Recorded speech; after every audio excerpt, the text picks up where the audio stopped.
July the 19th, 2019, 21-year-old Ally Kostial was seen on surveillance footage leaving a bar in Oxford Square, Mississippi. She had spent the evening with friends laughing, dancing and carefree, unaware that she was living the final hours of her life. Ally was a bright and ambitious student at the University of Mississippi. That morning she had completed an exam, and to celebrate she had planned a fun night out, but after leaving the bar she didn't go home with her friends. Instead she got into an Uber alone. A short time later, cameras captured her leaving her accommodation again around midnight. This time she wasn't heading back into town, she was meeting someone she trusted, someone she had known for years. The next morning by sunrise, Ally Kostial was dead.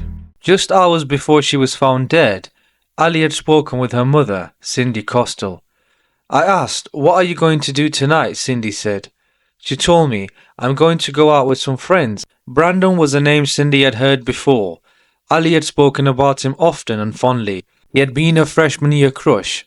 Circling back to the morning of the discovery, Lafayette County Sheriff Deputy was patrolling near Bertha's Ridge, a remote area near Sardis Lake, approximately 30 miles from campus. It was an area frequented by students. But that morning the scene was eerily different. The deputy found Ally's lifeless body riddled with 9 gunshot wounds. When you got there, what did you find?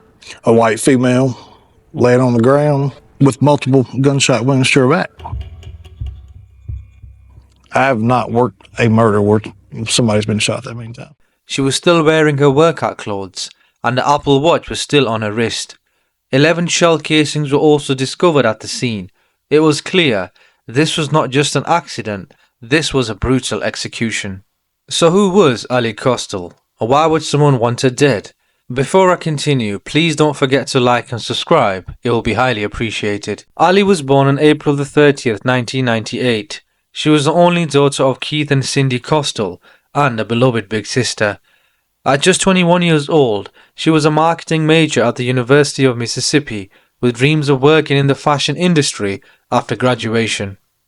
Ally was known for her bubbly personality and infectious energy. She led an active lifestyle and excelled as a dedicated runner. She embraced a passion for health and wellness by teaching yoga and Pilates. Beyond fitness, she was deeply involved in campus life, participating in the golf club and several other university organizations. She dreamed of getting married and settling down, and had developed an ongoing off-again love interest with Brandon Thiesfeld. Investigators quickly turned their focus to Brandon Thiesfeld, as he was the last person Ally was seen alive with. As they combed through the text messages, a chilling revelation emerged. In April, Ally had texted Brandon about the possibility of being pregnant, asking if they could get together and talk. For months, Brandon had mostly ignored her messages, but when he did respond, his tone was cold and demanding. He made his stance clear. He did not want a child. One of his replies was particularly telling. And the message read, "No, you're not keeping it, I'm serious. We'll talk, but I'm not changing my mind." Whilst Ally seemed unsure about what to do with the pregnancy, it was clear that she wanted more from Brandon. She desperately contacted him, telling him she had been consuming excessive amounts of alcohol, hoping for a reaction.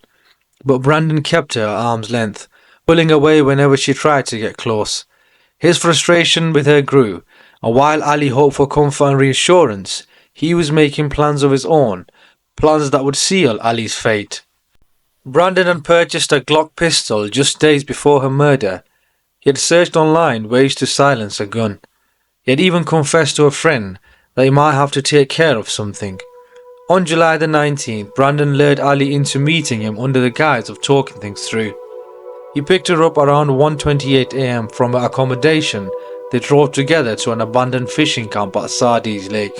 The drive to the location was dark and desolate, and it took around 45 minutes to get there from Oxford, but Ally was hopeful and relieved that they were finally going to talk in private. When they arrived at the secluded area, Brandon Thiesfeld pulled out a gun and fired relentlessly. He showed no hesitation, no remorse, as Ally's lifeless body lay on the ground. He simply walked away, discarding her like trash. Then, as if nothing happened, he returned to his normal life, even searching Sardis, Mississippi's news the following morning.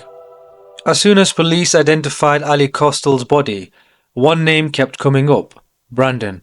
When investigators contacted Brandon to come in for questioning, he dodged their request, offering excuses but promising to meet them Monday at 8:30 a.m.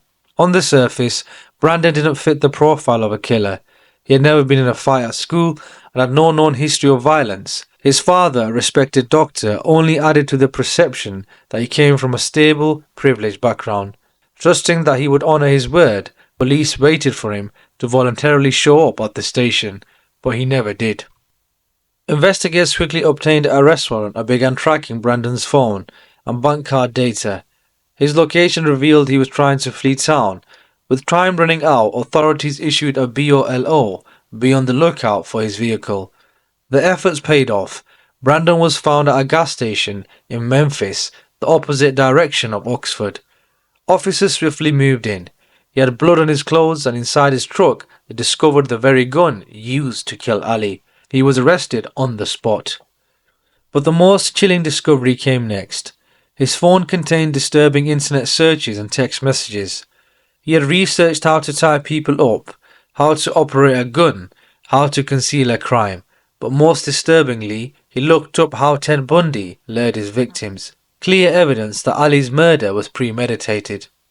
Subsequently, Brandon Thiesfeld was charged with capital murder.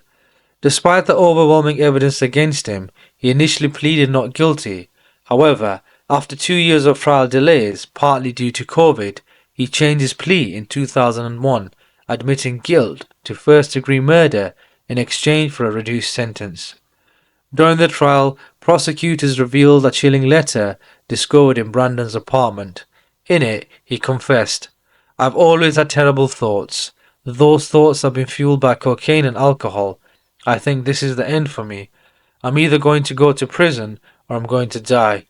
The judges sentenced Brandon to life in prison with no chance of parole for at least 40 years.